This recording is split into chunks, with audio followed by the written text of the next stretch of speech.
Hi again, it's me. I'm Ray, as you know by now, and I teach English. And today I want to teach you how to write the body paragraphs for the English B essay for CXC.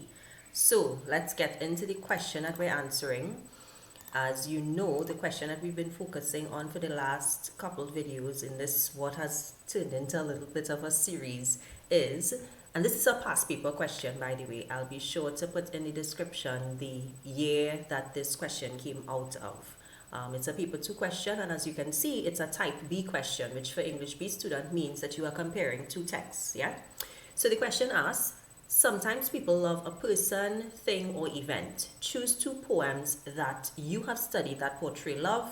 For each poem, describe who or what is loved, discuss the effects of this love, and discuss one device which is used to portray this love. In this video, we're going to do a few things. We're going to look at those two highlighted portions of the question there, describe who or what is loved, and discuss the effects of this love.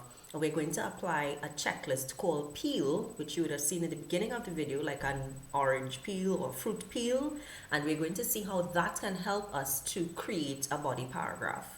Why is this important? Well, the first reason it's important to know what peel is and its point, explanation, evidence, and link to is because of this little thing that I like to constantly return to, the rubric. The reason for which you are writing this essay in the first place is to get marks, right? So these are the things that you're going to get marks for. Demonstration of in-depth and thorough knowledge of text is one of the things that I think is very important in a body paragraph. And also excellent analysis and synthesis. This should be analysis and synthesis, as you see here in the rubric itself, right? The thing is this, when students write essays, one of the number one things that they make an error with is they retell the story, poem, play, etc. They tell me what the text says, and I don't want to know what the text says. I already know. In fact, I might know it better than you. What I want to know is, how do you apply the question to the text that you're answering? How does this portion of the text, how does this little portion of the text respond to the question that you're answering? So this is your rubric for content, and this is what your rubric for excellent to superior language and organization would look like for those of you who have excellent organizing skills, excellent format with coherent presentation of points. So this is all of your language and organization score, right? This is 8 to 10 out of 10. So 8, 9, and 10 out of 10, these are the things that you do very, very well. Excellent format with coherent presentation of points, effective linkages, and well-executed introduction and paragraphs. And paragraphs is what we're focusing on today.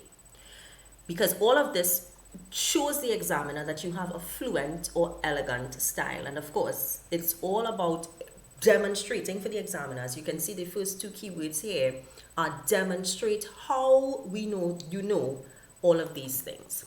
So how do you pull this off? Pretty good question.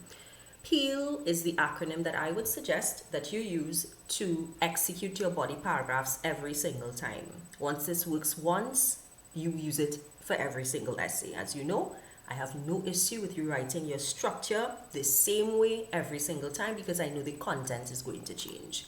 So again, PEEL stands for this, and remember, we're answering those two portions. We're looking for describe the love and discuss the effects of the love. So the point, we have to make a point, we have to explain the point that we're making, we have to make or create or provide the evidence, either created by paraphrasing or directly quote it in the text, and then we have to link it to the question that we've been answering, okay? So this is what I've done. I've done a step-by-step body paragraph. As you can see, the color corresponds all the way through, as would happen in all of my videos.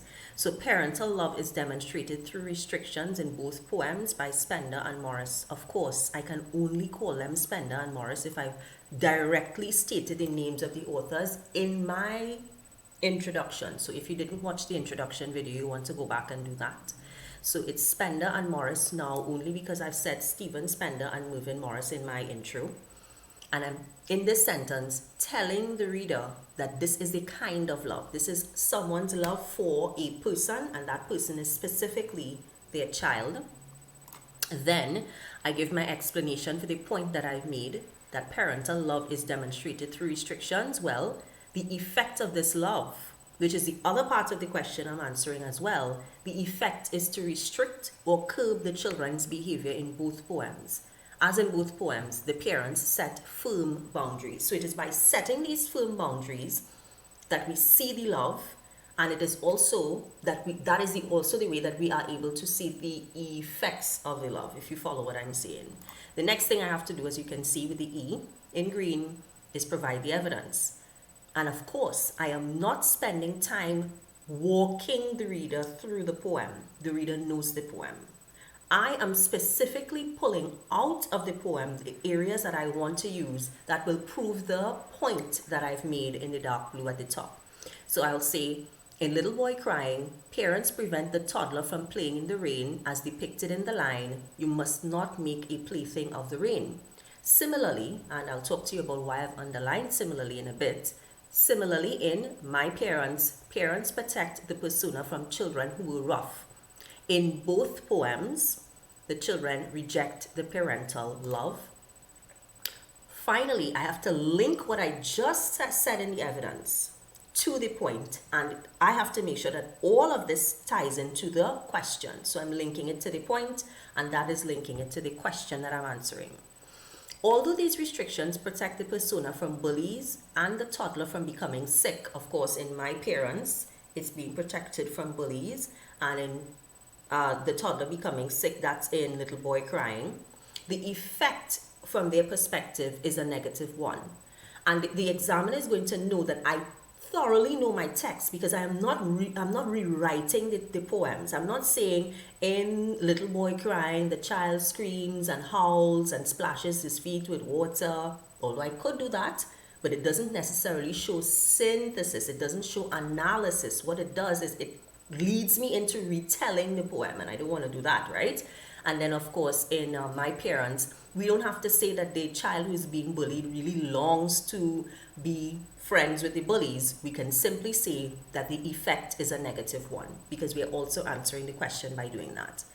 Both poems suggest that sometimes true love can hurt, even if temporarily. Now that is a beautiful thing that links with my hook, because remember, my hook said that sometimes love hurts. So in this video, what I've been able to show you, because of course I have to put this into a paragraph, is how I apply the Peel checklist: point, explanation, evidence, and link to a paragraph that I have written. This is what my paragraph would look like, of course, because you're not writing in fancy colors in the people's exam, right? Duh. And that is how you write the body paragraphs. It's been pretty good spending this time with you. I hope you learned something. I'm Marie and I teach English. Take care for now. Bye.